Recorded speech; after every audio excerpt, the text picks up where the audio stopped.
Hi all, James here. For this episode, it's with Eric Chen, big supporter of Andrew Yang, part of the Yang Gang. He did a lot of, commenting, posting, YouTubing for Andrew Yang, who is now out of the race. We recorded this prior to Andrew Yang's announcement. We actually recorded this episode back in December 2019. So please disregard some of the outdated comments made in the episode. However, I believe that there's still a lot of good content in regards to, basically promoting a campaign and also some ideas about identity and being Taiwanese and Taiwanese American in the US. So please have a listen, and thanks again for your patience.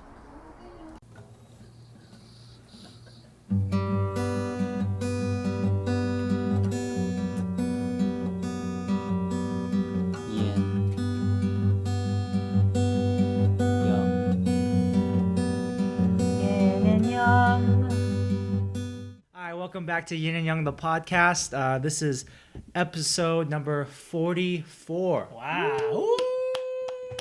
We're here with guest. Do you go by Eric Chen? Or Eric? We're here with Eric Chen, part of the Yang Gang. What's up? What's up? Yo. Right here too. Dan. So basically, we got connected through a mutual friend. And I was asking our mutual friend Bonnie, and I was asking her, hey, I've been following Andrew Yang's basically ever since the Joe Rogan podcast, that episode. And I reached out to Bonnie and I asked her, hey, I saw that she's super big in the Yang Gang and is talking about, promoting his stuff, and I was like, hey, I'd love to have you on the podcast. She's like, I'm kind of swamped right now, but I know a guy I know a guy who would be so down to talk about Yang with you, and she connected us. So thank you for having us. How are you doing today? I'm doing well. I'm really excited to be here, really happy to be here, and this is one of the things I'm most passionate and excited about. Okay, great. And it just comes when it comes from within. Yeah, it just feels very effortless. Okay. Yeah. Cool. So generally, what we do, we just maybe get a little bit about your background, and then from there we'll just dive into kind of like some of your worldviews, and then how you got connected with Yang. But first off, just briefly, what's like I guess your background? You emigrated here when you were 7? Yes, I came to this country. My family immigrated from Taiwan. Yeah. Well, actually, my father was here in 1985. So he came here first to study electrical engineering and get his master's degree. Okay. And then in 1991, that's when my family, after that, then my family immigrated to the United States, and there are many, many obstacles. It actually took us 19 visa attempts for us to successfully immigrate to this country. So imagine 19. Okay. Yeah, imagine being rejected not once, not twice, not 3 times, not 4 times, not 5, not 6, but not 7, not 10, not 12. Is that normal? 19 times or? I don't know. I don't know. I have no basis of comparison to others. Because my dad got a scholarship, and then he came here, then just stayed, I guess. But yeah. Yeah, my dad, he came on a student visa, and I was told that it's very normal for families to be with the student while they're here, but for whatever reason, Uncle Sam did not allow my family to come to be reunited, and that's a very big part of our family history. That's okay. Yeah. So you angry at Uncle Sam, or what's up? Well, that's why when people talk about border, the separation at the border. Yeah. And even though I'm not Latino, even though I never had my family never had to go through the cages and all those things that we see. That's some terrible shit, right? Man. Yeah. But we still did experience family separation in a situation where typically a family would be united, historically speaking. So for whatever reason, we were separated. Yeah. Huh. And do you think that's because you're Asian? Or because the relation, not because you're Asian, but the relationship between Taiwan and the U.S. at the time, or something like that? It's hard to say. I think that it's definitely has to do with the fact that for whatever reason, the U.S. government did not want our family to be together. That's tough, to be here together. So your dad was here, and then to study. Mm-hmm. And then, were you born at that time? Yeah, I was born in Taiwan. Mm-hmm. Yeah. So we just wanted, my parents, they just wanted to be together. So you didn't see your dad for how long? For the first 6-7 years of my life. Wow. That's crazy. Yeah. So then when you met him for the first time when you were 7? Mm-hmm. Yes. Wow. I can still, as I talk to you right now, I can still vividly remember the moment getting off the airplane in LAX and seeing my dad for the very first time in person. I mean, obviously I saw him when I was a baby, but I didn't have any I didn't have any living memory of that, and I still remember the first time I saw him, even as I talk to you right now. What was that experience? Sorry, Dan. Was there an adjustment? I mean, to getting used to living with your dad? Was it like instant connection and then the adjustment period, or like how did that work? When you first saw him, what was that like? Yeah, well, I just remember just being really happy to see him, and just running up to him and giving him a big hug. Oh wow! That was just kind of like no stranger danger feeling when you saw him. No, not that. Really? At least from what I can remember, yeah. Did you recognize him immediately? Yeah, I recognized him immediately. Yeah. Okay, because you guys talked on the phone. They didn't have Skype back then. Yeah, we talked on the phone, and I had pictures. Oh, okay, yeah. So, and in terms of the adjustment, I think it was more difficult for my mom. I think the difficult part was adjusting to living in this country as opposed to living with my dad. Yeah, because when we all came, like it was me, my brother, and then my grandparents. So at the beginning, it was not my mom. My mom did not come until I think October or November. And part of the story was that, part of the reason, what happened was apparently.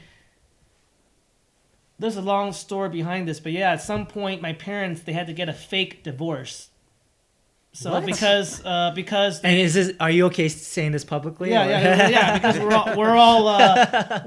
is all public knowledge. We're all American citizens. We're all American citizens now, and so they had to get. Apparently, the immigration lawyers said that for whatever reason, they didn't want our family to be united.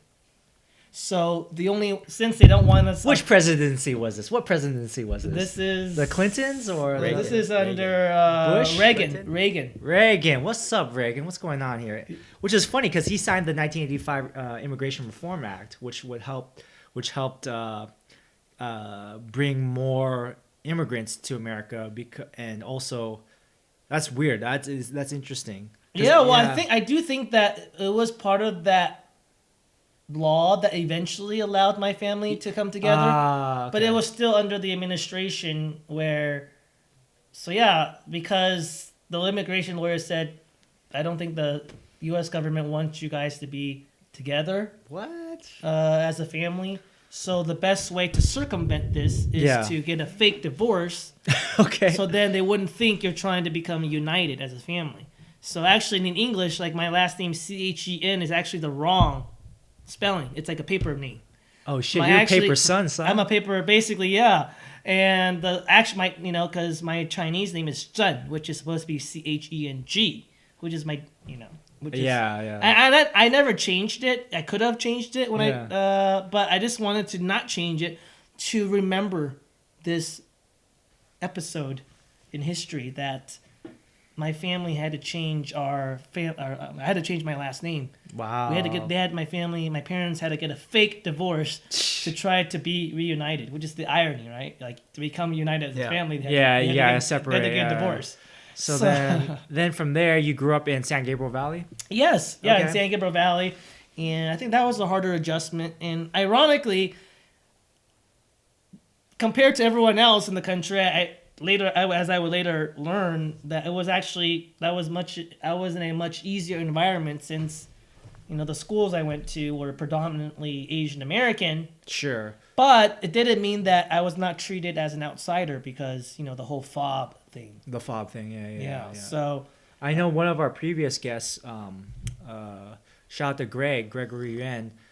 He was Asian American, but he had mentioned something similar, and something Dan and we've talked about before, is that there's a dichotomy there between Asian Americans, the real Asian Americans, versus the fobs, and growing up. To be honest, yeah, there was a certain level of like, oh, I don't want to be that guy. I'm not a fobby Asian. I'm an Asian American. But now as an old, I think one thing that we all agreed on at being older was like, damn, these people, they're trying to adjust. They're struggling. And the fact that they have an accent, what does that mean? That means they speak more than one language. Like, which is more to say than a lot of Asian Americans who can, a lot of them don't speak their mother tongue. yeah, and I think my brother. See, for me, this is like my brother. He came when he was in 9th grade, 8th grade. It was tougher, so basically, man. Yeah. he would be what most people would a lot of Asian Americans would classify as quote unquote fob, and It should be fop, by the way, fresh off the plane. But anyways, right, yeah, exactly, yeah. But so I think it's like, it's like when people say that, it's like, well, that's my brother. Okay. So it makes me sometimes the way people talk about it just Yeah. makes me uncomfortable. Yeah. And I think that's what you're pointing to is the idea that this otherizing of this group of people when we're actually like there's we're not that different. we're all the same, and this kind of false dichotomy or this kind of barrier is actually, I would say, kind of part of our self-hatred in some ways, and rejection of our own identity in some ways. Yeah, the self-loathing in the Asian American community can be pretty deep, And I know one thing that, going back to the dichotomy of like Asian American versus fobs, is that, well, guess what? What were my parents, or what were your parents? Like, right, exactly. They were immigrants too. So like, to hate on fobs or to hate on those people is in a sense also hating on like, they're doing exactly what your parents did, but just one generation removed, And that's that's an interesting point. So then the adjustment growing up, like, so when did you start feeling, I guess, American, or did you ever feel American, or like? Well, yeah. So actually, the earliest parts of my life in elementary school was always, as I look back now, was always a process of trying to fit in. And not that I didn't have friends in elementary school. Yeah. I still remember the first day I walked into class. I did not speak a word. Actually, I knew the alphabet, and I knew the word apple. Yeah. And actually, I also named myself Eric. Eric, Right? Yeah. and the reason is that my favorite movie at the time was The Little Mermaid. Yeah. And obviously, I wasn't going to name myself Ariel. Right. Right. So I was, so I named myself Eric. Funny thing is that my college roommate, his name is Ariel. Right. So we were on the door. It says Eric and Ariel. That's funny. Oh. But yeah, the first day I went to school. I could not find my name. I couldn't even find my name tag. Like in elementary school, they had the name tag on every desk. Oh, did they use your pinyin name or something? Oh, I think they had Eric and Pinch. They had both. Oh, okay. But my English was so limited that I couldn't even recognize my own name tag. I didn't know where to sit. Right. Oh. Oh man. So, Yeah. when did you feel Asian, like American? At what age do you think you felt like, or was it a gradual thing and just like one day, just, oh yeah, I'm Asian American? Yeah, I don't know. Yeah, I think I can't really point back to a moment when I can say, oh, I actually fit in now. But I can say that, yeah, that's hard to pinpoint, I think. Yeah. But maybe when I was like, if there is something closest to I can point to, would maybe be like, I don't know, my junior year in high school when I was in like all the honors and AP classes that all the like everyone else was in. Not everyone else, but many of my circles were in. Yeah. And so, and so it's like, yeah. Well, at that point, it's like, well, how can anybody call you, you know, a quote unquote fob when you're in all the same, classes that all the quote unquote non. But I don't know. I don't know at what point I could point. I don't think there's a certain like exact moment, because I always had friends. Some of my closest friends I still hang out with, who are Asian American. So, but I still remember. Go ahead. Was there a time that you were like, I identify myself as Asian American? I mean, you always have to answer those surveys or questions when you apply to some job.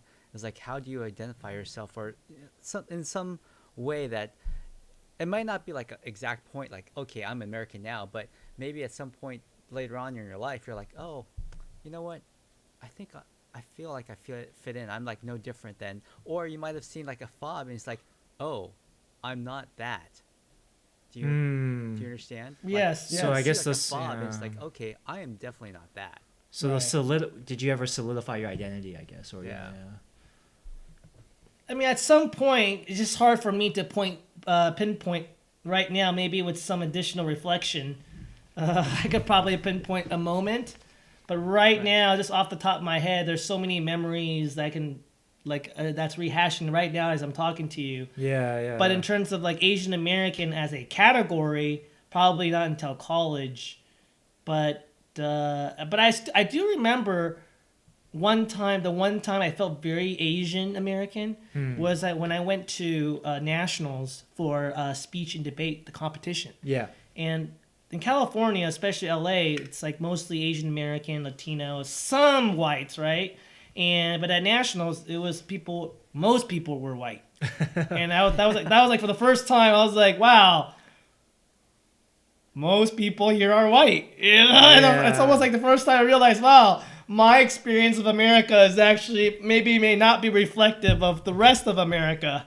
That was probably the first time, and that was my junior year in high school, and I was like, wow, there are a lot of white people. Right, yeah. Because of it, I grew up in San Gabriel Valley, and that's where not to say there weren't any, European Americans, but that was about 10 to 15%.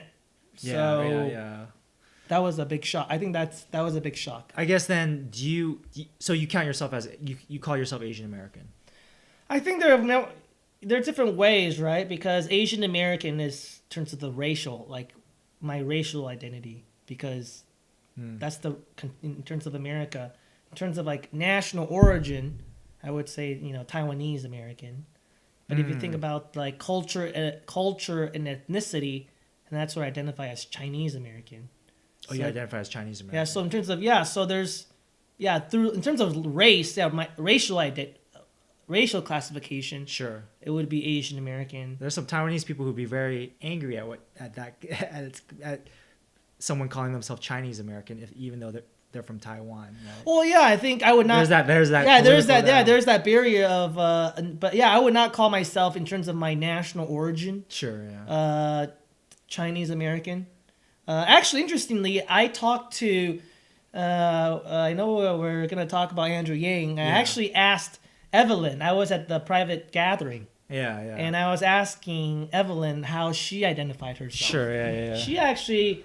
I know that Andrew Yang has identified himself as Asian American and as a son of Taiwanese immigrants. He's also called himself Chinese American too. He's also called himself Chinese American. But that was on like KTSF or like one of those Chinese American shows in the Bay Area. But yeah. So it's interesting when I asked Evelyn. So she was saying, I asked actually her about her family background and Andrew Yang's family background, and she said that her family came with the KMT from China. Weissenlen, yeah. And the mainlanders that immigrated with the KMT, which is actually my grandfather's side on my mom's side. And Andrew Yang, apparently,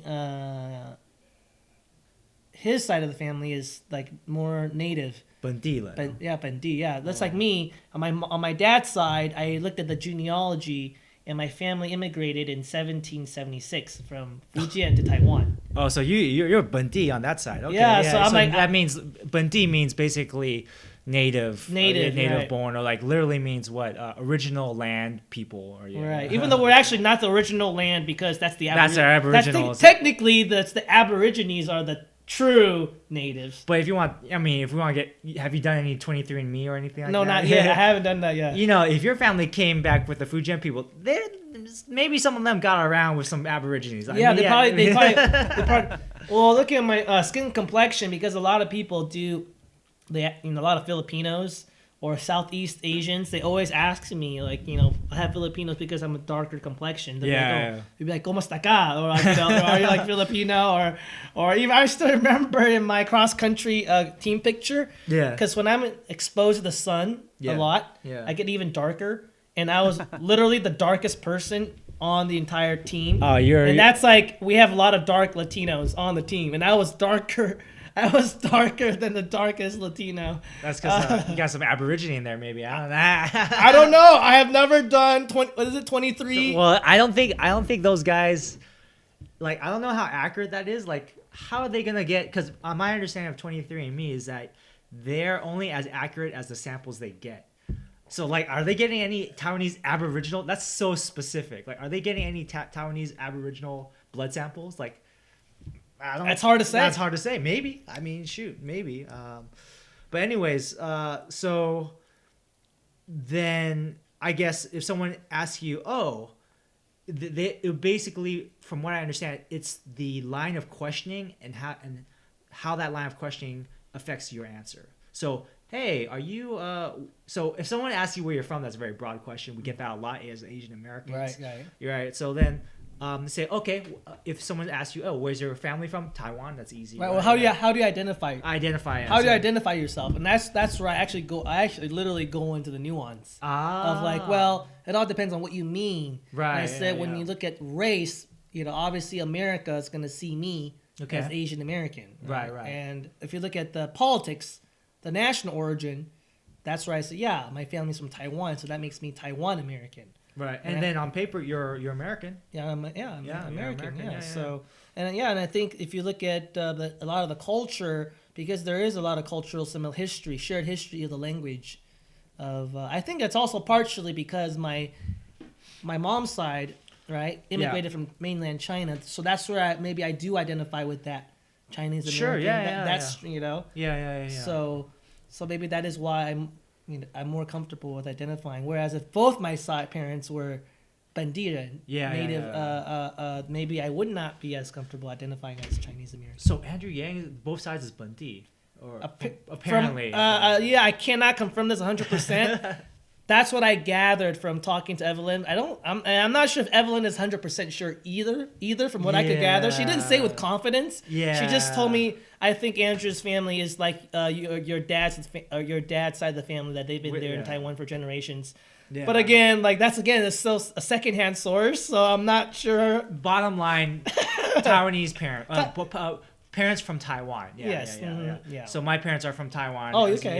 Yeah. So, and they're both sides are Bunti. So, I strongly identify as Taiwanese American, and I personally would never say Chinese American, even though I have checked that box on the census, because that was the only box. There was no Taiwanese box, but now they're actually the Taiwanese, like a TaiwaneseAmerican.org and some other organizations are pushing to put Taiwanese on the ballot or on the census, because let's be real, like there's a lot of similarities, there's a lot of shared history because of the Civil War in China and then the KMT coming over.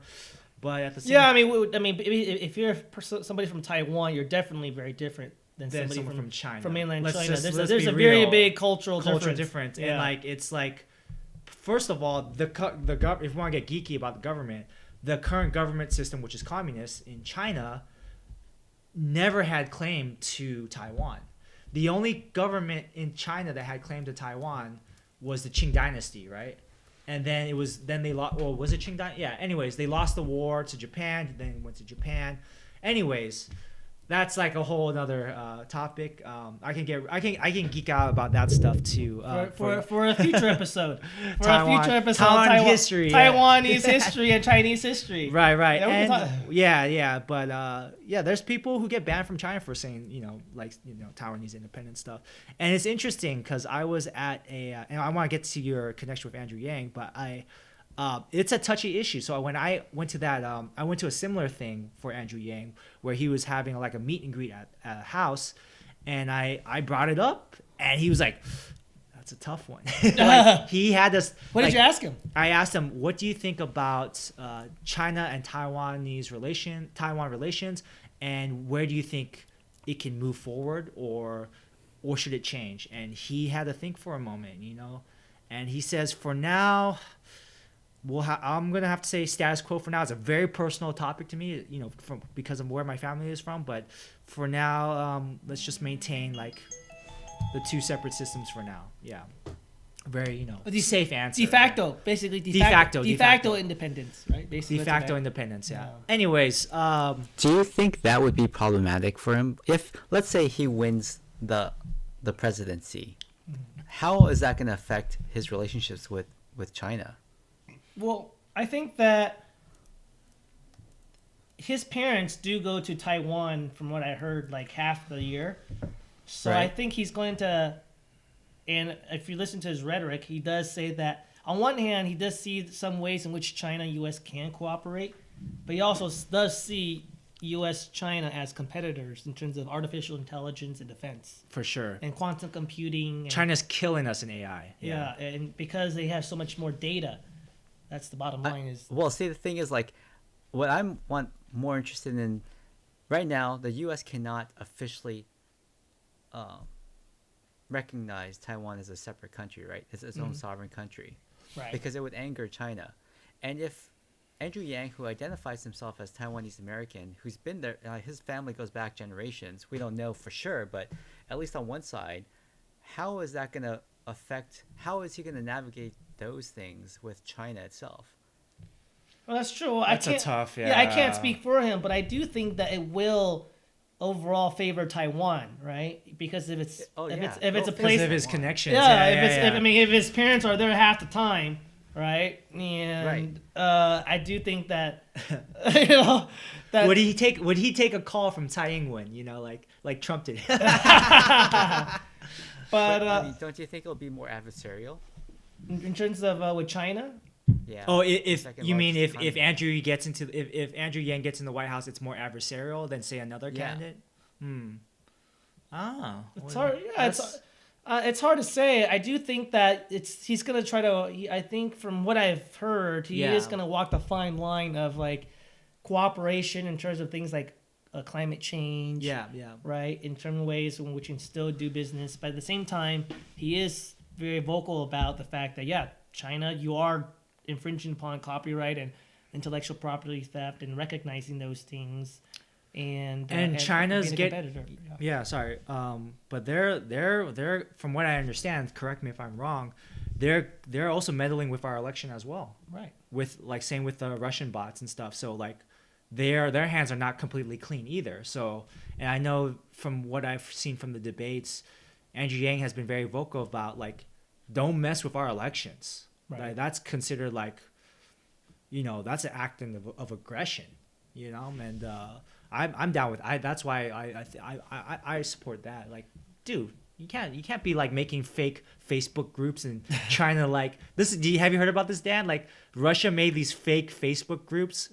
Like, one was like Black Lives Matter, and another one was like Blue Lives Matter. Both started by the same like Russian, people or like bots or whatever, and then they would create discord between like the two groups. Actually, I even read an article that said this one Russian operator spent $100, advertised on Facebook, was able to successfully organize remotely a rally, like a white supremacist rally that 100 people showed up to. Oh my gosh. So just think about that. I was like, a Russian operator on Facebook was able to organize a rally, like a white supremacist rally. Yeah, so That was in Florida. I was like, wow, that's like. Oh, you heard about this, Dan? I You saw read it? about it. Yeah. Oh yeah. Yeah. So that's the power of social media. Right. And yeah. Do you have more of an affinity for Andrew Yang because he's Taiwanese and you yourself also are Taiwanese? I think that if I were to think about it, probably. But at first, actually, I'd heard about Andrew Yang way back, I think earlier this year. And I had first heard about universal basic income. And my first thoughts were just that, okay, well, his contribution is going to be that he will bring universal basic income to the debate conversation. Yeah, yeah. And we're going to be thankful for him for that, and that's it. Because, that's my initial impressions were basically, yeah. Wait, so that makes me want to ask, like, so wait, was that your first kind of, so what was your first kind of introduction to Andrew Yang, and like, when did you start getting like really? Because I know your background seems to be speech and debate, right? Mm-hmm. Speech and debate, not necessarily politics, but you debated about politics and stuff right, like that. And the events that I do coach are very much current affairs oriented. So the students have to know about, everything they talk about in the presidential debates: climate change, gun control, healthcare, the economy, science and technology, cybersecurity, military intelligence, everything. All those things. Presidential politics, congressional politics. Those are the kind of things that my students have to know about, and so I would have to know about. Yeah. But yeah, I think I read an article about him. Vaguely earlier in the year. And this year, 2019. Yeah, 2019. Oh, so okay. So at that time I was learning a little bit about universal basic income, and so I was like, oh yeah. So I'm glad that at my initial impressions, my initial thoughts, just from reading the article that I had read, was that he will kind of move the needle on UBI the same way that Bernie moved the needle on Medicare for All back in 2016. 2016. Yeah. The way that Bernie moved the needle on Medicare for All, Just move the needle a little. Yeah. Andrew Yang would also move the needle on UBI, and then I thought that was pretty much like what I thought. And then, of course, actually initially I thought, yeah, and especially as an Asian American, I don't really think that he can be viable in the general election. That was your initial reaction. That's my initial. That was my initial reaction too. Yeah, and I think that's what a lot of people still think. So then, when did you become full like fucking Yang Gang all the way? When was that transition? Well, there's actually a funny thing. There's actually an evolution, not necessarily because probably I supported Bernie, so I was still more on the Bernie train at that point.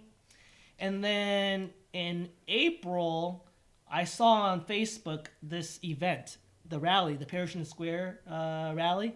And I think I was at that one. Yeah. Yeah. That was the first time he was in LA, right? Mm-hmm, yeah. I was at that one. Yeah. And I had saw that a couple of my students, because Facebook tells you who else you know, like is interested. Yeah. So I saw that my students said that they were interested in going, my freshman students. So I messaged them. I was like, hey, I saw that you guys are interested in the Andrew Yang rally. They're like, yeah, we want to go. Are you gonna go? So I was like, oh, okay, I guess we can all go. So we all went to the rally. So funny thing is, like, almost like my students were the ones that yanked me. They yanked you, okay. In a way, because Facebook, combination of things, but I was thinking about going, and then I saw my students are going, like we all decided to go together. Right, but they were more hardcore than you, though. At that point, I think they RSVP'd before I did. Okay. But I was just like curious, so I went to the rally, and I thought he made a lot of sense. I liked what I heard. But I wasn't necessarily. I feel like I was leaning towards him. I was probably in favor of him. I wasn't necessarily full Yang Gang. You were still a burner at the time. Yeah, I wasn't. I was not sure anymore. I like these names that each person has, like burner, a Yanger, or a Yang Gang, and then it's catchy. I mean, it's catchy. But sorry, go ahead. No, yeah, and so I thought I liked him. That's at that point I can say that at that point I liked him. I put out posts on social media, but I wasn't like, this is going to be the 46th. This is not okay. I wasn't like, this is the 46th president. I was just excited that wow, he's not just talking about like I was excited that he was a great candidate. That he had I really liked the things he had to say. Yeah. And I was excited in that sense. Got it. But I wasn't like, fully activated like what I'm like now. Right. And then I still remember in June, I was at that point more in favor of Elizabeth Warren. Oh, HK. Yeah. Yeah, because I was with my students at the Nationals speech and debate tournament, and there were some articles written about Elizabeth Warren, and I was learning more about her, and she's the one with a lot of plans, and I'm someone who looks into policies and substance, so I was Content, actually yeah. At that point, she had a lot of good plans, and a lot of she had the most plans at that point, and plus I had learned that she was a debater in high school. She was so a fellow speech and debater. Okay, a debate champion at a time when females were kind of looked down upon. Right. Like, literally, Elizabeth Warren would walk into a room, they would see her, they would just laugh like. Oh, really? They just couldn't take the debate seriously because that's how sexist it was. Right. And funny thing was, she kicked their butt because she won. She was the state champion of Oklahoma. Wow. So she has an amazing story. So at that point, I was kind of favoring Elizabeth Warren, actually. Maybe that shared history and yeah, then the policies. I was actually telling a lot of people about Elizabeth Warren, and at that point, right. This is back in June. Oh, so recent. So this is real recent. Yeah, okay, June. 6 months. Yeah, okay, yeah. So and people around me can attest to that, and I was So, and then I went to and then somebody messaged me who actually was a Gabriel, because I went to Gabrielino and that's where I coach, and one of the alumni. Shout out to Gabrielino. Yeah, Gabrielino High School, Screaming Eagles. And one of the alumni texted me Messenger, was like, hey, I saw that you're interested in Andrew Yang. Are you like, and I started to get a little bit more into him. I think I started listening to more podcasts. Yeah, and Joe Rogan, Sam and Harris. Sam Harris, So I was like, I actually was kind of like learning more and more. And the more I heard what he was saying, I was like, wow, this is more than a one-trick pony. Yeah. And so I was starting to put out more stuff about him, and then TC, she was like, I'm I see you posting more about Andrew Yang stuff, and I just want you to know that I'm actually Yang gang, and I'm interested in doing more stuff. And I'm in the gang. Yeah, and she said she wanted to start like a San Gabriel Valley Facebook, like a group. Yeah. And then apparently there was already a group that some high school students had started, but it's kind of inactive. But we actually had what's called a Yang Hang at her apartment, and it was just like me, her, Alex, and this other person, this Bernie supporter at the time. He just came out because he knew TC from she owns an ice cream cart. Okay. And so he just came out to support, and so he actually switched from Bernie to Yang. Ah. Yeah. And so that was actually then we're like, hey, well, we need to start doing stuff. Okay. Because we need, if we're going to make something happen, we had to try to do something. Got it. Yeah. And so that was the beginning of kind of like, we said, okay, well, let's do something. What are we going to do? So we said, okay, how about we're going to go table at what about reaching out to Pasadena City College? So we literally a week later, we planned an event out at PCC, and we weren't sure how it was going to go. And about 7 people came out to the event.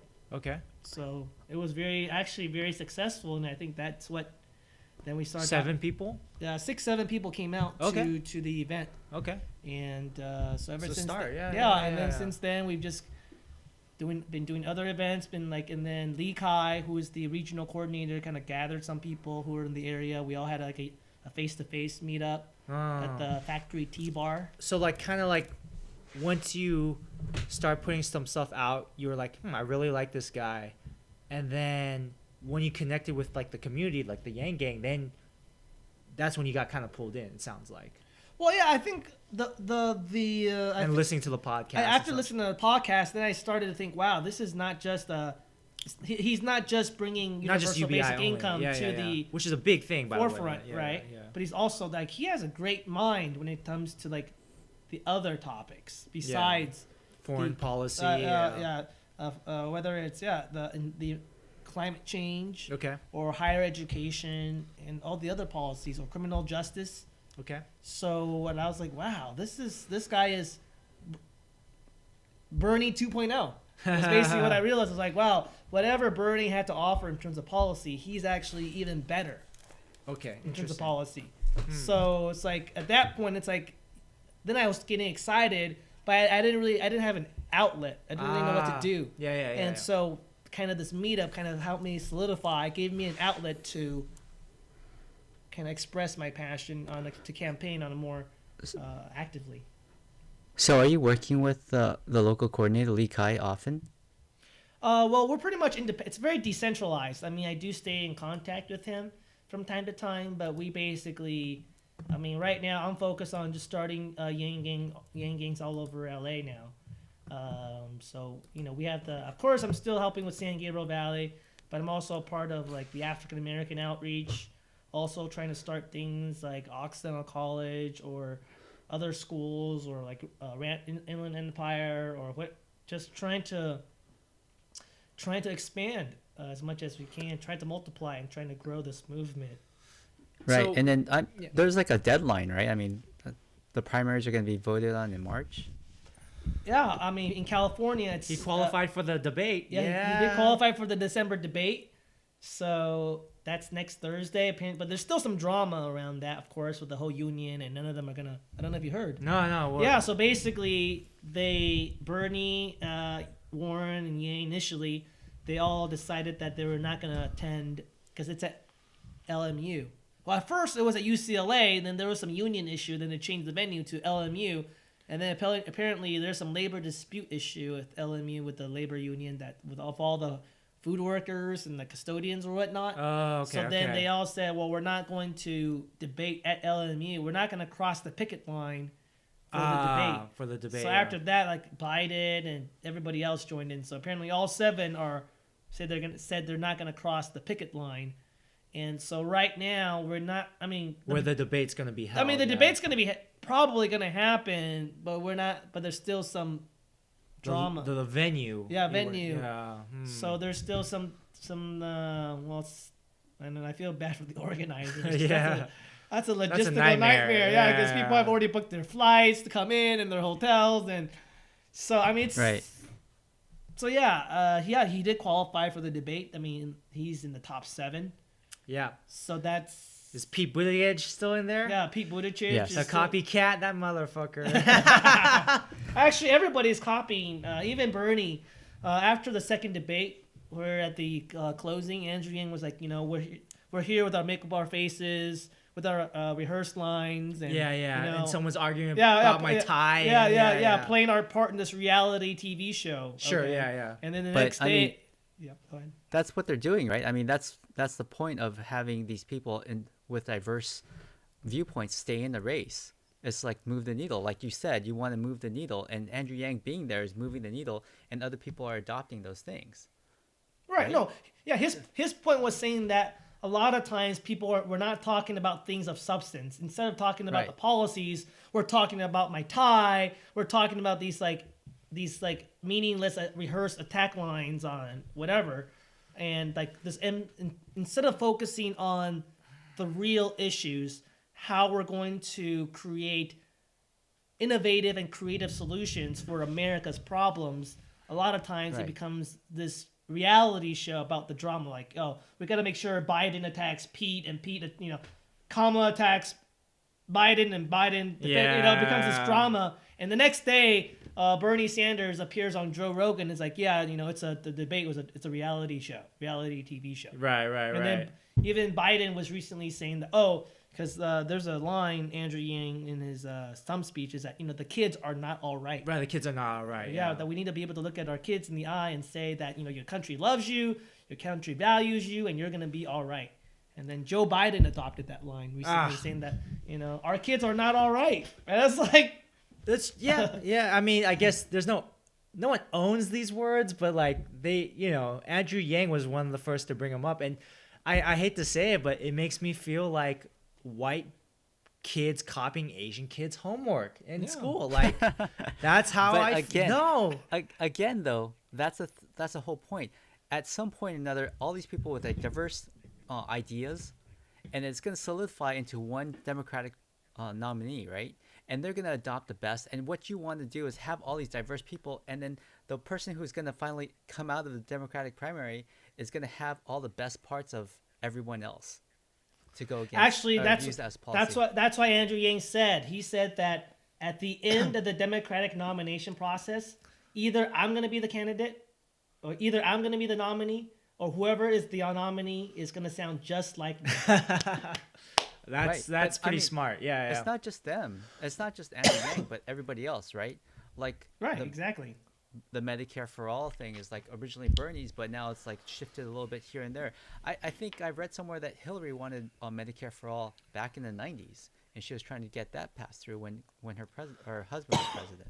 So Yeah, actually, She yeah. was So making she was the original. If you want to talk about Medicare for all, I mean, she didn't use that term Medicare for all, but she was trying to get universal health care passed because she Right. did a research on all the other healthcare systems, and she was trying to get universal health. She was basically trying to get to single payer at that time in right. in the early 90s, and of course that one commercial basically sunk her efforts. And there was Yeah. so much smear campaign like, oh, nepotism and Which commercial was this one? there's one commercial, these like two elderly couples, and they said that they can't see their doctor anymore or whatever. It was like a scare tactic, and it worked like a charm. And so basically, that ad just destroyed any efforts at Advertising, marketing it's crazy. It's so powerful, you know. Yeah, yeah. But- And I the mean, cycle, that's- yeah. that's what all political campaigns have to be, right? Because I've actually Psychological sat in, like, warfare. on like Yeah. well, I've sat in on a strategy meeting for a mayoral race, and they were talking about how the position and choosing the right words is very important. And I think right now Yang Gang is actually a great marketing slogan. That's a marketing thing, right? Yang Gang is very catchy. Oh yeah, yeah. So the other things that the other candidates are lacking is that they don't have like a single message. The Democratic Party is very bad at messaging, whereas like the Republicans are really great at it. Trump, as evil as he is, he's like lock her up. It's very easy to remember. Build the wall. Very easy to remember. Democrats don't have anything like that. They have like this long, huge paragraph explaining what they want you to do or what they want to do, but they can't boil it down to like 3 words. Yeah, and I think, and that's why I think Andrew Yang is like, that's another reason why he's best qualified, because his marketing techniques and tactics and his messaging just cuts right through all the BS. Like, for example, Right. his whole thing is it's a trickle up economy. Trickle up. That's what he wants. Yeah. That's this whole UBI like, is gonna- how does universal basic income, how is it going to help the American people? It's going to trickle up. It's going to trickle up from the people all the way up to the businesses, to the government, and everything's going to trickle. It's a trickle up economics. I mean, I also look at your hat, right? Math, make America think harder, right? Yeah. this is like the antithesis to MAGA, right? Right, And- make America great and again. especially- and especially, and people ask him, well, universal basic income, isn't that like the freedom dividend? Right. Isn't that like socialism and communism? And he's Right. like, nope, it's not. It's capitalism where income doesn't start at zero. Right. So his market, and even like the giveaway at the debate. So he, at the second debate, I don't know was it the third debate, I think. He basically won the debate from the beginning when he announced the freedom dividend giveaway. That he said that 10 people, you can go on Yang 2020 right now to sign up and to enter a contest to win the freedom dividend. It's a brilliant marketing strategy. And Brilliant. it was brilliant because like over 500,000 people flooded to his website and signed up. And if not, he got like thousands, hundreds of thousands of new followers. Like Yeah. I think he got like a crazy number of followers after that debate. Yeah. Well, not only that, the next day people were talking about it. It was like, oh, is this like, oh, that's bribery? Is this legal? It's like, everyone was like, every media outlet was talking about it. Whether they said, is this legal? Is this bribery? Is this whatever? And it just generated so much publicity. It is, and it's smart because, sure, maybe it's a little bribery, but it's in line with his policy. Right. He's following through with his policy. Like, well, basically, I'm just doing the beta version. Yeah. And like, It's genius. It's genius. Yeah. Yeah, exactly. And so it's like the perfect marketing funnel, right? You have that, you throw it out there, and the maximum Because people. like was it Peter Buttigieg who's like, oh wow, that's creative. That's Yeah. great. Like freaking. Yeah, and he had a Well- people. I remember like everyone else laughed, like I think Kamala Harris. Yeah, and yeah. Everyone was like chuckle. Amy Klobuchar and. But that shit and, worked. and Pete Buttigieg, That he's works. probably thinking to himself, "Damn, why didn't I think of that?" Yeah. But sorry, Dan, what were you gonna say? I think for the marketing thing, I don't. Every time I hear about Andrew Yang, and he's not nailing those three words like trickle up economy or anything like that. I don't think he's nailing those things as hard as Trump did when he was like, doing his campaign rallies back in the day. Even when I watched Patriot Act, those words didn't even come up. I didn't watch the whole thing, but it didn't come up at all. And I think okay. that he might have those slogans, he might have those marketing ideas. He's not hitting those things as hard as he can. The math thing, the make America think harder, is a great idea, but when he doesn't say it all the time, right? I don't know. Does he say it all the time? Make America think harder. Yeah. I don't. Yeah, He does. usually. He has a couple slogans, but I think I kind of get what you're saying. Maybe he should hone in on a few of them and like repetition is what you're saying. Right? Repetition. Like we're Repetition, gonna build a trick. and You can't have 10 of them. He has to have 3 of them. And he has to like focus down, the funnel down to the 3 biggest ones that he wants. Because I don't like associate math with make America think harder. I think of, oh, he's Asian American, and this Asian American stereotype is like on his hat. That's what I think about.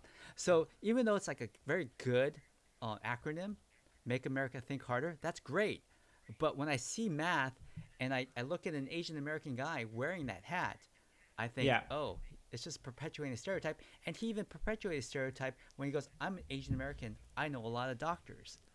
That was cringe. That was very cringe. I think many of us, even in the Yang gang, we were not happy. I remember I sent a lot of messages and because I do know some people who are like on the social media team or whatever. And all of us were like, I think it's fine that he makes Asian jokes, but I think like let's not make the cringy. Like there are good ways to make jokes, and like that's like a joke from like the '90s. It's he's dating himself. So I think if you're gonna do a Asian joke, you should be like a good one. I think our main thing is that you should have funny ones and the really clever ones, not the cheap like the ones from the '90s that's like not even funny anymore. Because what was this? Ryan Higa. So Andrew Yang was on Ryan's podcast. And Ryan asked about it. Good question. And Ryan said, well, it's okay. I think it's all right with you using the stereotypes.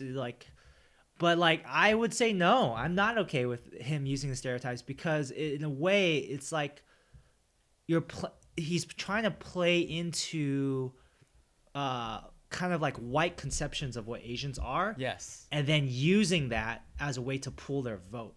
And I'm not comfortable with that, to be honest. Do you agree? Yeah, Dan? I agree with that.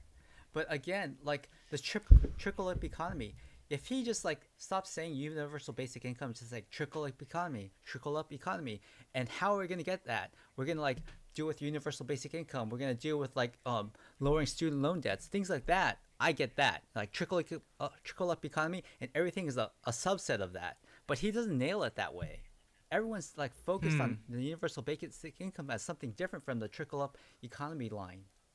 Does that make sense? Oh, so connecting those ideas. Yeah, because trickle-up economy starts with the universal basic income, lowering student loan debts, and cutting down like the cost of higher education, because that will actually trickle up economy. Those things are all related, but he doesn't hit that thing right, very hard enough that I associate trickle-up economy with Andrew Yang. There's nothing that I associate with Andrew Yang other than the math hat. And even up until tonight, which is really sad, I didn't know that it meant make America think harder. I just associate it as very. Well, I mean, on every and interview, he doesn't even always have it under. He doesn't have it underneath, right? If you look at the MAGA hats, they actually spell it out sometimes. It says make America great again. Yeah. So. Yeah. Okay, But so it maybe doesn't have say like a that, little and, like- subtitle. Yeah. Yeah, you have to do something to actually explain it, right? If I look at it, if I didn't know, if I didn't have this podcast with you guys today, and I looked at the math hat, I was like, oh, that just perpetuates the stereotype. Asian guys, they're very And smart. that's a negative. Yeah. Right. Yeah, But I if think you that makes actually sense. have to say it. That would be great. I think. Yeah. No, I agree with you, Dan. I think that's a good idea. Cause like I didn't know that make America think harder until I went to that rally that you went to, the Pershing one, and I was like, oh, that's what the math thing's about.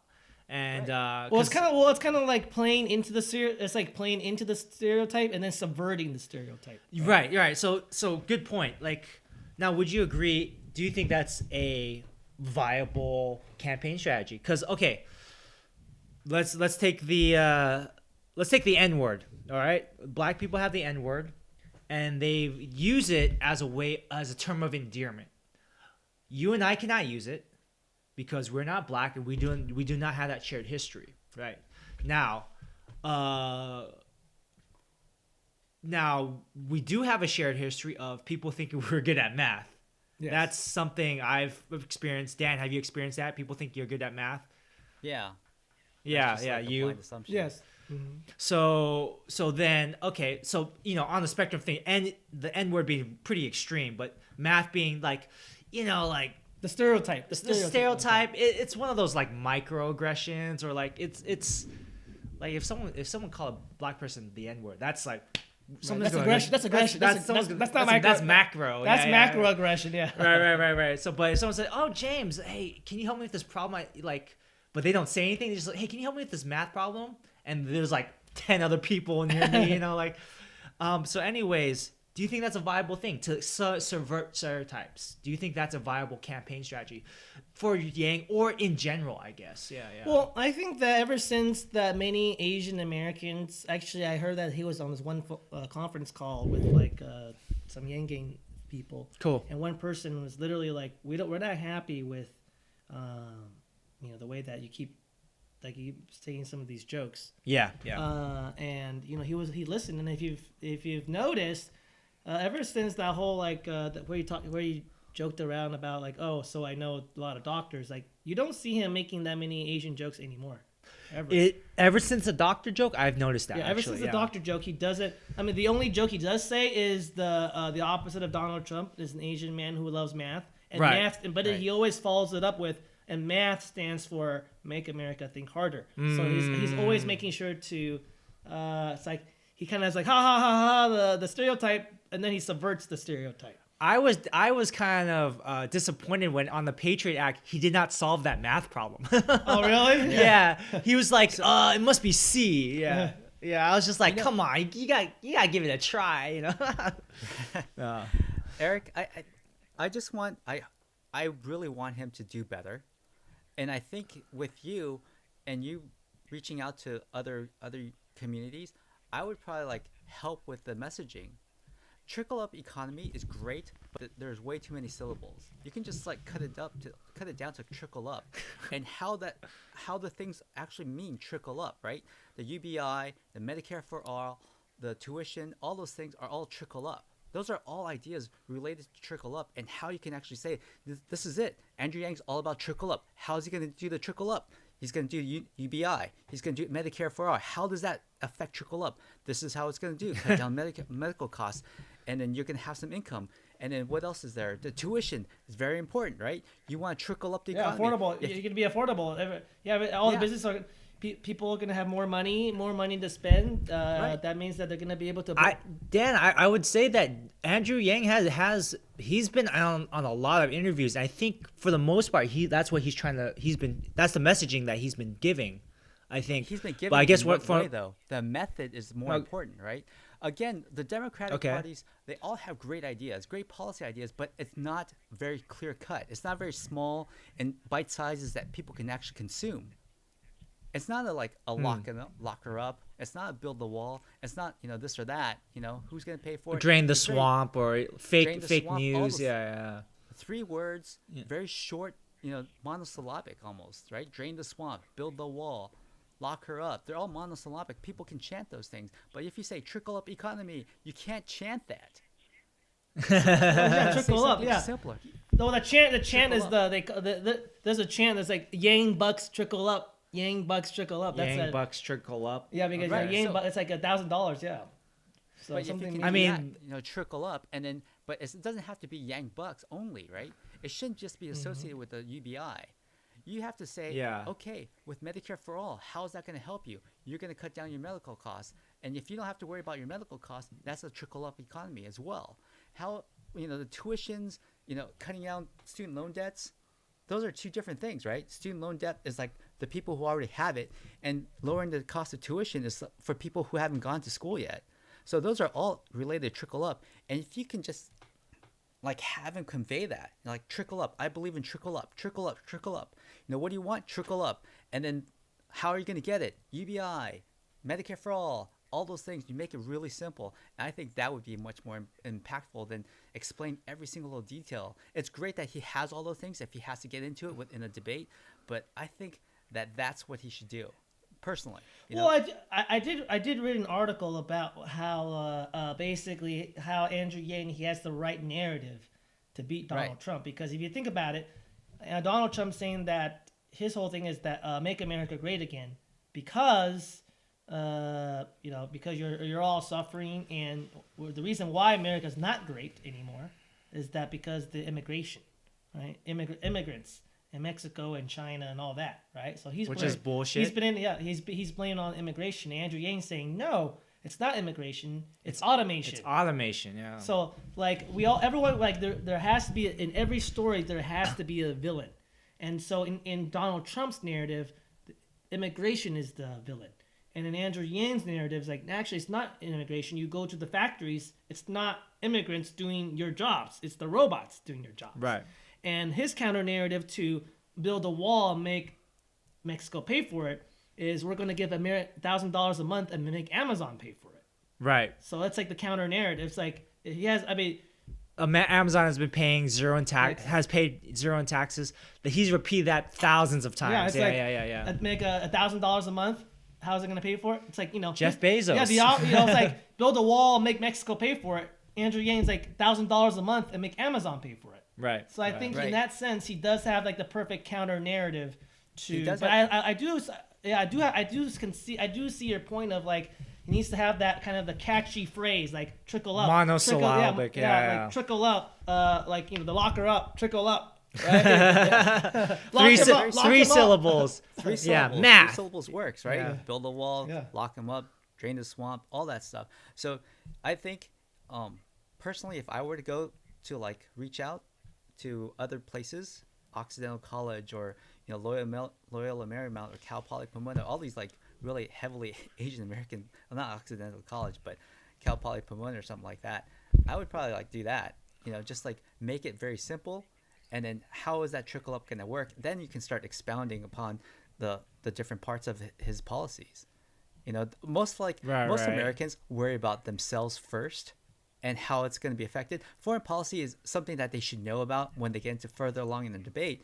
But a lot of Americans do not care about foreign policy. Oh yeah, of course. Yeah, and I actually read an article. It's called on CNBC, and they have what's called the Moody Indicator Index, something like that.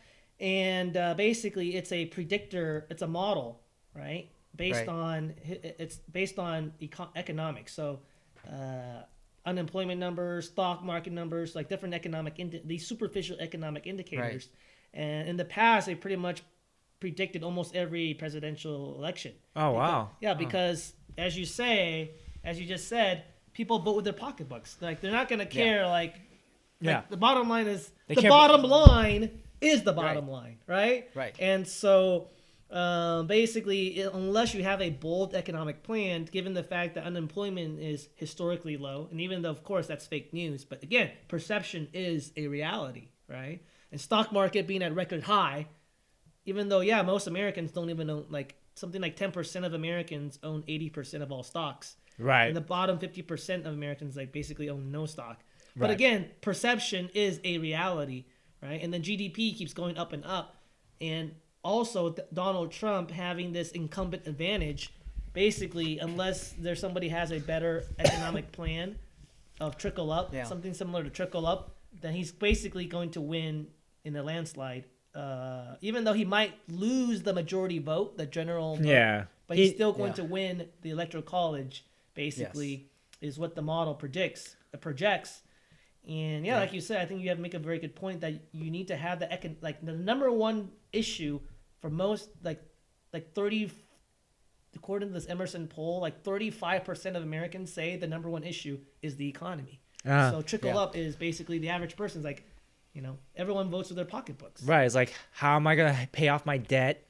How am I going to pay off a unforeseen medical emergency? Like, these are big issues. And one kind of to switch gears, one thing that has been brought up to me when I speak to people who are very hesitant about Yang is that, sure, Trump was an outsider, but look at how he's doing. Yang's an outsider.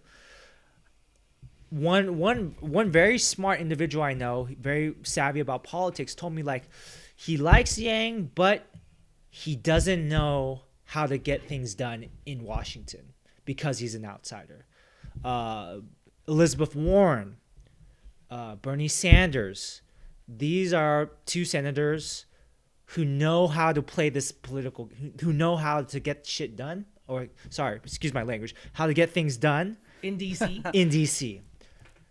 It's a fair point, right? Because they're part of the system.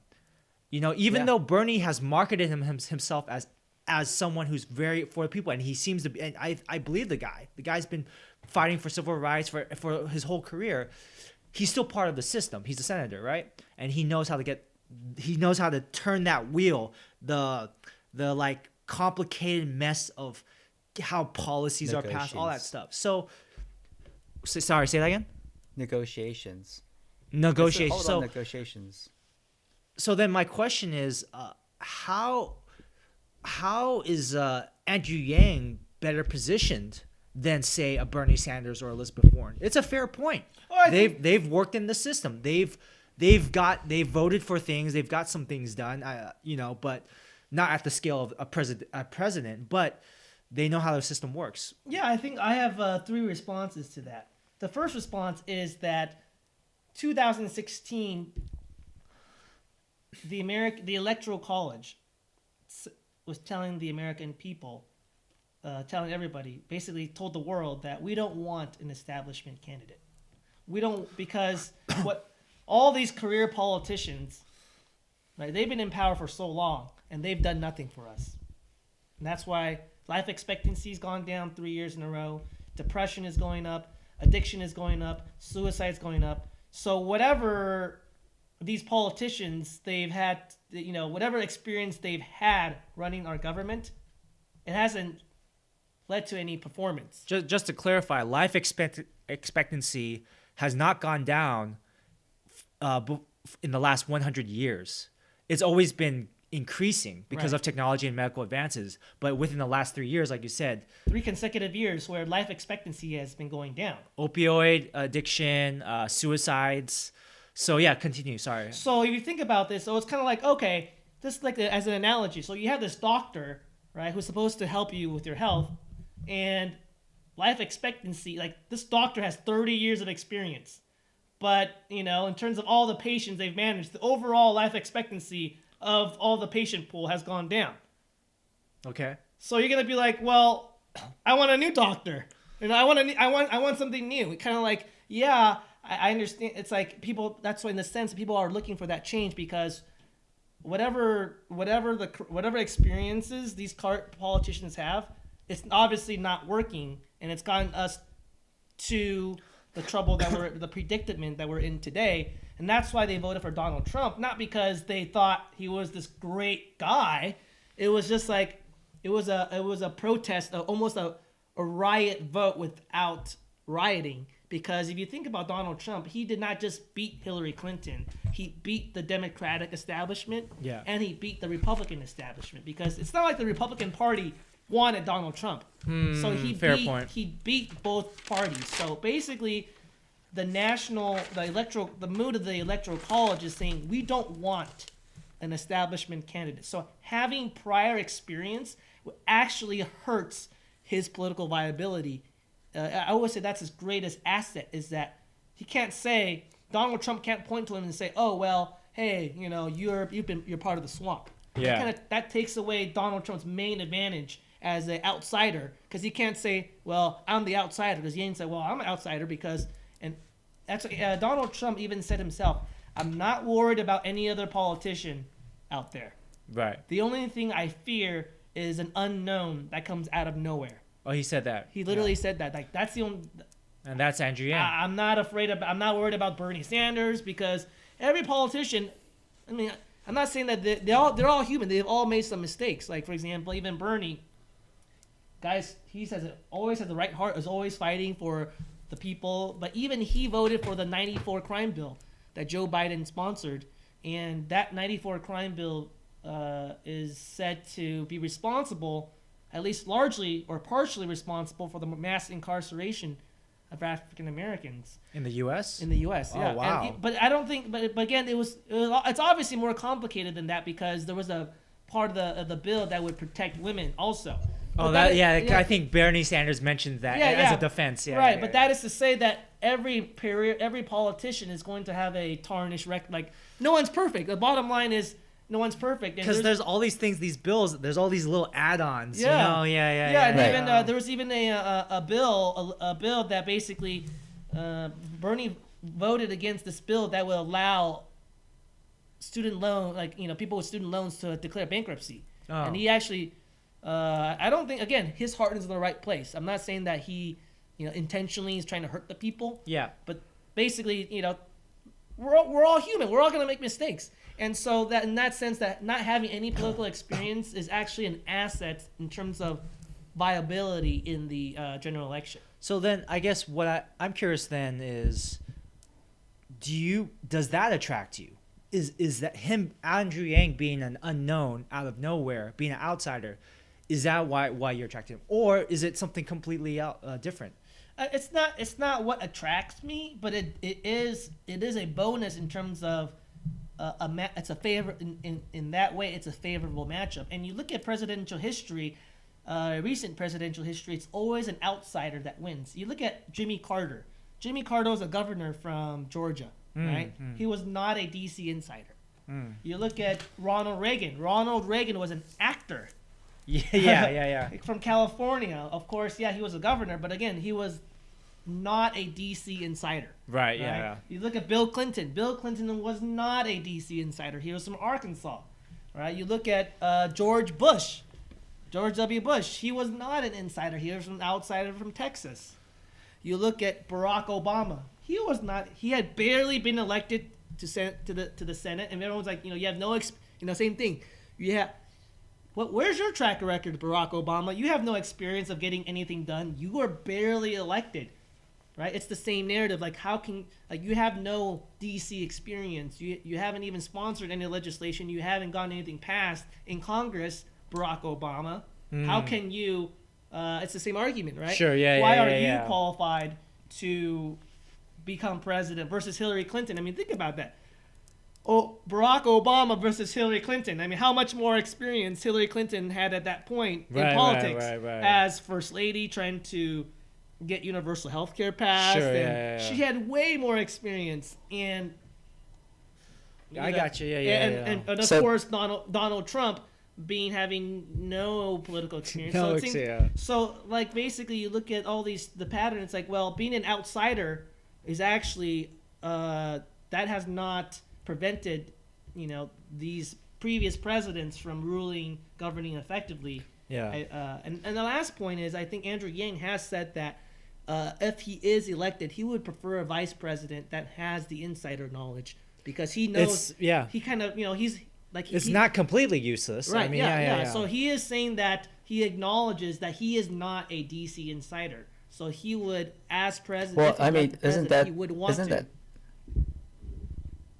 isn't Mayor Buttigieg Sorry, were you- also then a DC out? Mayor Buttigieg? Yeah, Wouldn't he be considered outside? Yeah, Mayor Buttigieg would be an outsider, and you can also say the same thing, that he has no experience in DC either. And so, and those two do have the outsider appeal, I guess. appeal. Yeah. But although Pete, he does have kind of again, being a politician in the past, he does have a tarnished record, especially because he fired his black police chief, and the black apparently the reason why he was fired was because the black police chief found out that his subordinates were trying to get him fired because his subordinates were racist, and then there's a tape recording apparently of Mayor Pete's donors telling them you gotta get rid of the black guy. Yeah, so basically, again, really? that's where being a politician is. Like, if you're a politician in America, you're gonna have skeletons in your closet because you had to compromise at some point. You had to capitulate to the donor class. You had to do something shady. You had to make some kind of compromise to get to where you are. Right. And again, that's where the outside, the complete, like the non-establishment factor weighs in. Of like, oh well, yeah, like Americans don't want a politician. Right. So one thing I want to kind of circle back to is one thing that we chatted about before is like the Asian or racial lens, and how basically. So few things that have been addressed in the presidential debate. Asian guys getting ignored. Yes. And specifically Andrew Yang getting ignored on the debate stage. 32 minutes. Like, yeah, he was not asked a question for 32 minutes, right? Or like, yeah. And they said, Evelyn said that he raised his hand and he raised both hands. He did the burner. He raised both hands. He did the Bernie. He did the Bernie. You know, he's like, hey, hello. You know, so what is he supposed to do at that point? So yeah, and this is maybe ties into a deeper feeling of. So there's this book called The Invisible Man, written by I think Ralph. Is it James Baldwin? It was Ellison, I believe. Ellison, yeah. And he was a black man, and he wrote about this feeling of invisibility in America, where like people would not look him in the eye, ignore him. Now, I think things have changed. I think things are still hard. I'm not African American, but I think there have been major improvements in that area.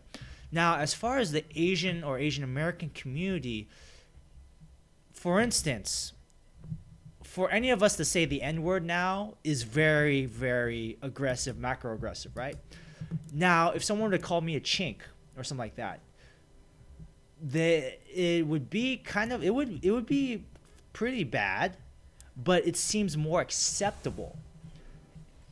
So if we were to do a social experiment, walking down the street, a white guy sees me and a black friend, and he calls the black friend the N-word, that's totally socially unacceptable. If he said, "Oh, chink" to me, that would be somehow, and this is the feeling I get. I don't know if you feel this way. Somehow a little bit more acceptable than if you called a black guy. It's not a nice thing to say, but it's not as bad as the N-word, basically. It's not as bad as the N-word. Jeremy Lin, he would get fouled so many times when he was in the NBA. And like I think they were looking at the numbers, and like it was like a lot of referees were letting him get fouled, you know? And there's just this feeling of being an Asian, particularly Asian man, but also I think Asian American women experience this too, is like racism against Asians seems to be more acceptable than racism against blacks. Well, and then the other thing is that there's also like less fear of the backlash. Like, can you imagine if Andrew Yang was African American and then they ignored him for 32 minutes? That would be racist. Right? That would everyone would be like, oh my gosh, MSNBC is the most racist channel, like the most racist host in America. Like, how can you silence a black man for 30? Like, how could you not let a black man? This is like the return to the Jim Crow era. This is facts. MSNBC put out all these posters, over a dozen posters, graphics of presidential candidates, and Andrew Yang was not on any of them. That's ridiculous. They had a poster. I spoke to Andrew Yang at that rally, and I asked him, like, wait, so do you think there is such a thing as maybe, like, you know, a bias against Asians? And he's like, you know, like, I don't want to, like, I thought things have moved forward, but, like, I feel like I've been a victim of it. They put out MSNBC put out a list of diverse candidates of color. That's a smaller pool. Right. he was not on it. What's I guess we're white now. Apparently, like this is white now. I don't know. Yeah, I don't know. I guess my question is, okay, am I crazy? Like, is it true that Asian Americans, racism against Asian Americans seems more acceptable, and you feel that Andrew Yang has been a victim of that? And how can we move forward from that? Yeah. Well, I do think it's because that people feel like there's going to be less backlash, and so it's like if you. What do you mean by backlash? Like for example, if Andrew Yang was protest African American and all of a sudden. Oh, like your debate example. Yeah, debate example, Yeah. and imagine what how people will react and how the African American community. Like would Cory react. Booker, like if they ignored Cory Booker. If it was Cory Booker and he didn't get a question like 32 minutes. And he always got the least amount of speaking time. And just imagine it's not Andrew Yang, it's Cory Booker. Every time he always he always gets the least amount of speaking time. He doesn't get to speak until 32 minutes in. I think there will be national outrage that an African American person in the 21st century doesn't get to speak. Now I think there's some level of outrage, but I think there's not the same level of this is injustice. It's just like, oh, well, okay, well, maybe because he was Asian, but, he's just an Asian guy. Right. It seems that Asian people, especially Asian people, and white people too, let's be honest, are reticent or they're hesitant to call out race as an issue. Because I think there's a feeling of, oh, I don't want to play the victim, or like they shouldn't be playing the victim. Like Asian Americans, this maybe going back to that whole maybe self-loathing or maybe internalized racism of like, oh, we don't want to we don't want to make waves. We don't want to rock the boat. Like I've heard this, from even family members. Like James, you just keep your head down, work hard, and don't make too much fuss with your boss. You'll just focus on doing your job. Just do your job. Just make sure you get a paycheck. Study hard in school. Get a good job. Find a good wife. Make sure your supervisors like you. Like always be on the good. Always give on the good presents. Side. Yeah. Don't cause any trouble. Just focus. Make sure you have. Just don't try to be a warrior or something. Right. Don't try to be a hero. Just take care of yourself. And it's interesting because I think in the black community there are people like that as well who have said the same, but it seems that's like an older generation. I think this newer generation of and why I bring up the black movement is because what's up? You're out of the picture. Oh yeah, sorry. the black movement is more like it seems that they have already recognized the what's the word the weakness in that kind of mentality of like, oh, we're gonna get ahead. And let's be fair. Let's look at the numbers. I looked at Andrew Yang's book, right? And Asian American, he does a race breakdown. Like, yeah, Asian Americans, they are economically, financially doing better, but why is it that we're still lacking in leadership roles, politics? And also CEOs, C-level, the bamboo ceiling, they say, right? And also representation as well. We're lacking, in media and politics. And it's been changing because of Crazy Rich Asians, but that's not the end all be all. Let's be honest, there's still a lot more room to grow. So I think Andrew Yang's candidacy for me, it has brought the attention of America is not a white or black country only. It's also, there's Asian Americans here. We have, our Native American brothers and sisters. We have, our brown brothers and sisters. So it's, I think one thing that you've touched upon in past podcasts is that he needs to get the black vote, right? And he also has to help with and his candidacy is also bringing the more Asians into the fold. How important do you think and how important is the race element, you think? His Asianness, I guess. Well, that's the thing is, I do have a number of friends or people that I've encountered who kind of even, and especially among older Asian Americans, kind of the first generation, they're like, well, he can't win because he's Asian. Why do you think that? Why do you think they think that way? Well, those my mom's saying something like, well, well, mainstream media and mainstream society doesn't accept it, Mm. and that's why they, blacked him out, right? So something like that, that's a sign that they don't accept. Like, how can he win if? Of course, I always challenge her, and I said, well, the traditional media is no longer mainstream media. A good point. It's a dying media. So we need to, first of all, we need to change the framework and say, like, I asked my mom, I was like, I don't see you watching, like, traditional television. You're on YouTube all day. Yeah. So I was like, YouTube, Facebook, that's the new traditional media. Yang Gang on YouTube they hit hard. Those YouTube comments, like I could be watching like a Buttigieg YouTube video, and then you look in the comments. First comment is like, Yang is better. I'm in chat groups where like every new article comes out. They're like, all right, guys, attack the comment section. Yeah. Dude, those Yang Gang comments are hilarious, and they're like so true. Like, oh dude, there was like this one about black people looking at presidential candidates, and in that video they didn't show Yang, but they had a picture of white bread. It was I think it was a Daily Show, yeah. And he's like, oh, sorry, wrong picture. He showed Pete Buttigieg. Oh, no, Trevor Noah. Trevor Noah, yeah. And then I looked in the comment section. Sure enough, like, Yang Gang, freaking left out again. What the hell? Yeah. So I think that's. So, go ahead. I mean, we're running a pretty long right now, but I just want to know, we're coming up close to the finish line, right? In March is like the primaries. We're going to vote for the primaries. What do you think Andrew Yang has to do? What can he do to like get those votes? I mean, he's polling at 4% right now. He needs to do much better, right? What do you think is the path for him to get there? Well, I think right now, first of all, the polls are not fully accurate because number one, a lot of these polls are only polling landlines. So just think about that.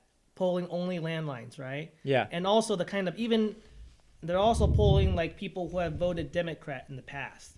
So like a lot of people I talk to on Yang Gang are like, oh yeah, I've never voted, or like I'm independent, or I'm like former Donald Trump supporter.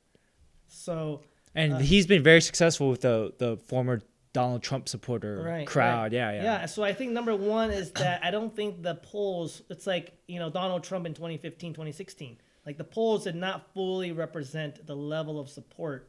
I mean, look at the fundraising. Like we're on track to fundraise more than Joe Biden in Q4.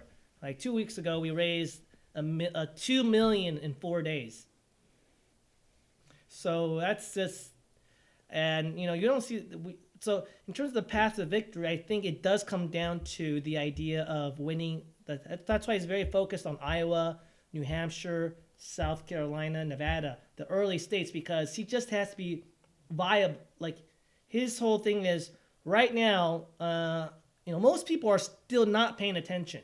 So when people, like the month before January, like February, that's like when people actually start paying attention. And he's going to be in it because he's going to make every debate probably, December debate, January, probably going to make it. His goal is just like make sure we make every debate be completely viable, and then just peak at the right time. And when everyone's paying attention, he knows that he has a message that differentiates himself from everybody else. And whereas like other candidates, they have a ceiling.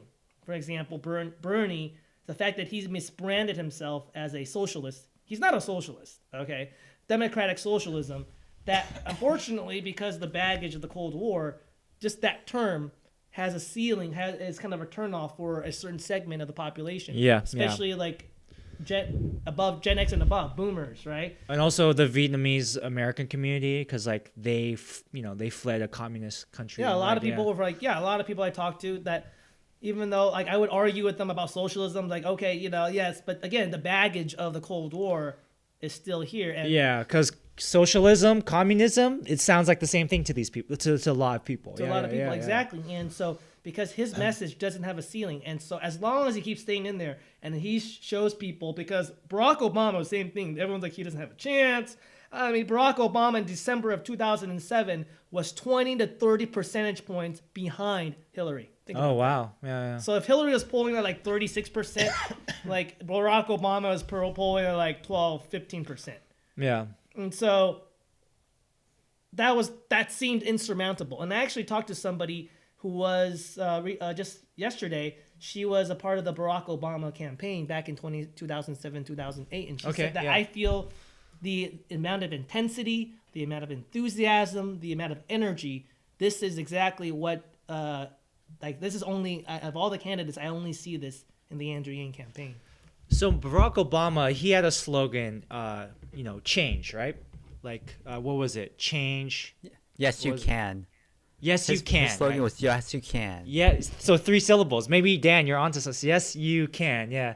Andrew Yang has another slogan: humanity first. Right? 4 syllables. Human. Well, Anyways. he has a new one. It's a new way forward, because his another slogan is it's not left, it's not right, it's forward. Right. So that's the so now kind of consolidated that into, this is a new way forward. It's a New way forward. This is a new way forward. Yeah, Okay. new way forward. Is he still sticking with humanity first, or? I mean, we still use that too, but kind of like kind of the rebranding, the new, like if you see all the posters now, Yeah. it's like new New. way forward, because the forward idea is to counter the Make America Great Again. So it's like that's about going backwards, right? Yeah, Great yeah. again. His counter narrative is a new way forward. So I personally do like humanity first, and I think one thing I want to ask before we part is not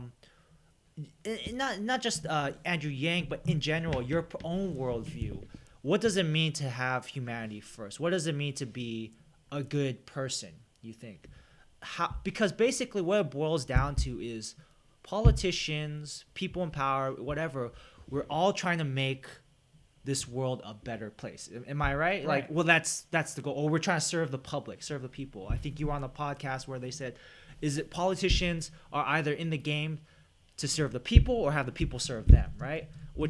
That's completely 2 different things. So I'm curious about your own personal worldview. Like, and maybe you could tie it to Andrew Yang, but like, what does it mean to have humanity first, or what does it mean to be a good person in this world, in the world we live in today, with all the technological advances, all the, the suicides? Like, how can we be a good person and make this world a better place? Yeah, and I think Big question. I'm sorry. No, I love that question, because as a Christian, I have a Christian worldview, and in the Christian worldview, it basically boils like humanity first represents to me the Christian message of love, because the Christian message is saying that God loves us unconditionally, and therefore we should love one another unconditionally. And so the idea that we're on earth, our mission on earth is to love one another unconditionally, of course, with proper boundaries, right? Sure. But the idea that, loving one another unconditionally, I think that's what humanity first is. And I really see that in the Yang gang, because I see people like, oh, I just lost my home, whatever, and then someone's like, hey, you know what, I'm gonna open up my house to you, right? And people like, oh, I can't, I got in the situation, and then someone starts a GoFundMe, and then it's like, oh, that thing's taken care of. And it's like, it's this new humanity, this new family, where all these traditional artificial barriers that divide us, these walls of race, of class, of sexual orientation, of political ideology, all these things of culture, ethnicity, right, that have traditionally separated us.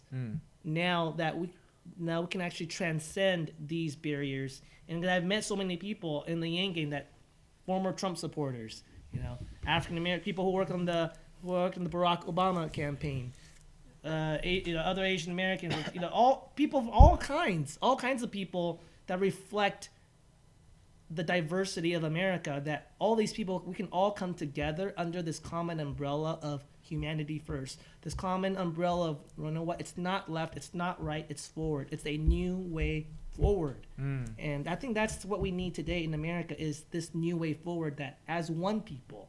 And then, especially there's one person, she shared about why she's in the Yang gang, and she said that it's because for the first time in a very long time, my family can actually talk about politics and have some common ground because of Andrew Yang. And that's something powerful, and that if he can This is a joke that if he can unite the comment section Yeah. of a YouTube video, then he can unite this country. Right. And that's recognizing our common humanity as human beings, and I think that reflects the Christian message of our unconditional love. Our love your neighbor as yourself. Right. And Dan just clarified with me. It's called Yes We Can, right? The slogan Yeah, for Yes We Can. Yeah. So yes we can. And then so for Andrew Yang, he's taking that like it's not left, it's not right, it's forward. One thing I want. Yeah. So I think that's a great spot. Just to tie it up. One thing I did like about Andrew Yang too was that there was a lot of demonization of Trump supporters, and in the when Trump was first elected, it's like I saw things. It was really bad on Facebook or Instagram, whatever. Like if you are a Trump supporter, I want to unfriend you. I don't ever want to see you again. Blah blah blah. What I've seen and what you brought up was that if you're a Trump supporter, and this was in the video I saw, and he blew this guy away. He's like, I do not judge you for the suffering that you had that led you to make that decision. I am here with solutions to the symptom, because Donald Trump, he says again, Donald Trump is a symptom Of the disease of automation, removing 200 4 million jobs. 4 million manufacturing jobs, right? And also truckers, that's going to be a big issue. Truckers are going to be losing their jobs, and it's the most popular job in 29 states, right? So like that job is going to get automated, and most of these are dudes, angry white dudes, let's be honest. Like that's not going to look good. It's not going to look good. So I agree. I think Andrew Yang, he's got the right message. He's like Bernie 2.0. He understands the threats of the world, the future. The threats of the future are now, and also like I think the Christian message, and this is my own personal belief. I am not Christian, but I do believe that religions they all point towards principles. So Dan and I are martial artists, and we talk about how, like, sure, there's all these different styles, but at the end of the day, they're all principles of what's really important are the principles. And the principle of Christianity, of Islam, and of Buddhism, and of a lot of the world religions is humanity and finding common love for each other, Because at the end of the day, and in Buddhism, they talk about how life is suffering, right? Life ain't easy. But if we have love for each other, if we can treat each other with love, you know what? Maybe life ain't so bad, Maybe that's not. Anyways, any last thoughts before we go into our we have a language corner section, but any last thoughts you want to share? Yeah, you talk about the suffering. I think that's the beauty of the Andrew Yang campaign is that, as dark, it's recognizing the stark and dark reality that we live in, but it's also very optimistic because, we know the world is worse than we think. We know that life expectancy is going down. We live in a terrible place, but you know what? There is hope. There is something we can do about it. Yeah, and that's what I love. The campaign is, it recognizes reality, but it's also this ray of hope that we can move forward in the midst of this bleak world. Cool. Dan, any last thoughts before we do language corner? No, I mean, thank you very much, Eric, for coming and taking our questions. Hopefully he can get his message across. I still think he could redo his slogans. I honestly, new way forward is great. New way forward. Move forward, be human, things like that. 3 syllables. Easier to chant. It's, what? I think chanting is a big deal. Like, if you can't chant it, it's hard to get it. Let's be real. Politicians, even like any sort of public speaking is a way of like, you're trying to like, it has a negative connotation, but you're trying to brainwash people, basically. It's not, I guess a nicer way to put it is you're trying to instill in people, it's like Inception. You want to instill this idea in a person, and the way that's how we learn. That's how we learn like a punch, right? We repetition. So no, Dan, I think you have a good point. Yeah. Trickle up. Trickle up. New way forward. Trickle Humanity up. first. New- Trickle up. Math. Man. Make America think harder. Okay. Wait. Yeah. Language yeah. corner. What's the language corner? Language corner is yay! Now we go to the language corner. So this is we end each section of our podcast with some either a language we're learning or something or a phrase that we've learned recently that we would like to share. So it's kind of like a cultural exchange.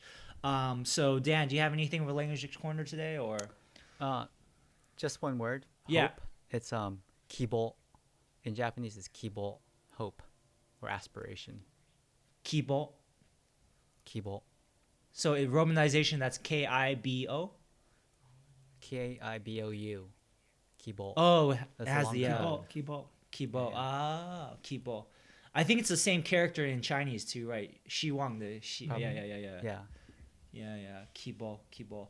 Yeah, that's actually one of the passwords in spoiler, but for Evangelion, one of my favorite animes. Yeah, Oh. like, it was like they were trying to get into this computer thing, and the password was hope. Yeah. My language corner today is it's like a phrase I learned recently. Is what is it? And correct me if I'm wrong. I don't know. How's your Mandarin these Pretty days? good, pretty it's good. pretty good. Okay. 七情六欲.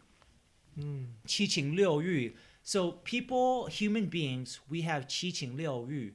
And 七情 is like 7 emotions. 六欲 is like 6 desires. And like, I guess in Taoist philosophy, they broke it down as freaking, I have it here. Oh, here it is.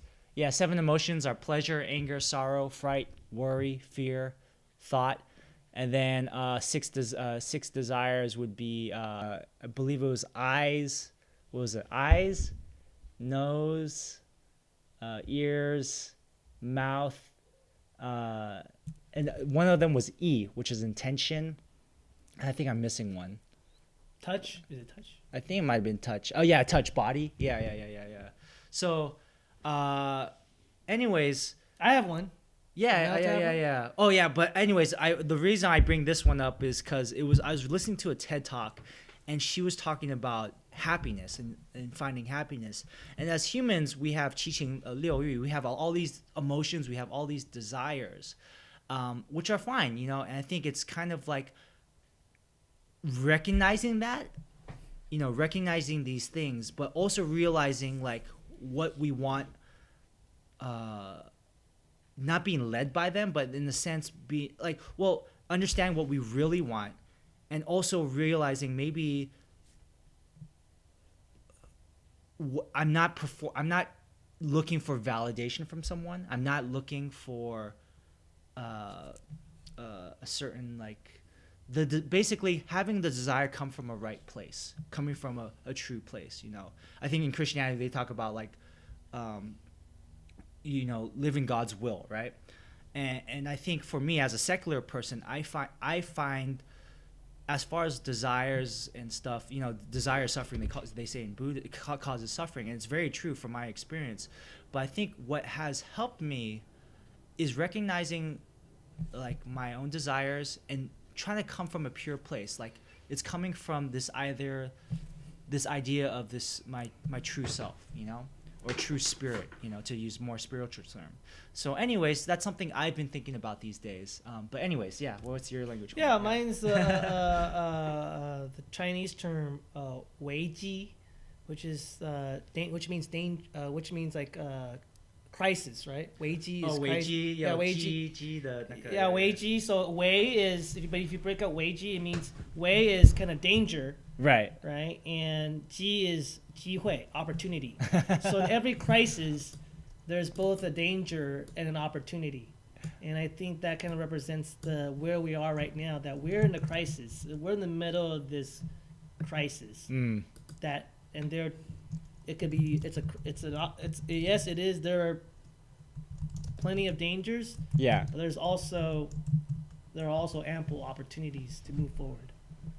And Andrew Yang being one of them, maybe. Right. Yeah. Some of the solutions, some of the solutions that he has to offer, and that that we can work together on this. You know, I actually learned that from The Simpsons. Oh yeah. Because like Lisa Simpson, she was like being really smart. Said, "Oh, you know, in Chinese, they say when there's like a crisis or a danger, there's opportunity that it's the same." She messed it up. She said it's the same character as opportunity, which is technically not correct. Right. There's Yes. two. There's that one is danger, one is opportunity. Right, But, right. yeah, the same idea. Same idea. Yeah. Cool. Well, Eric, thank you so much for coming on.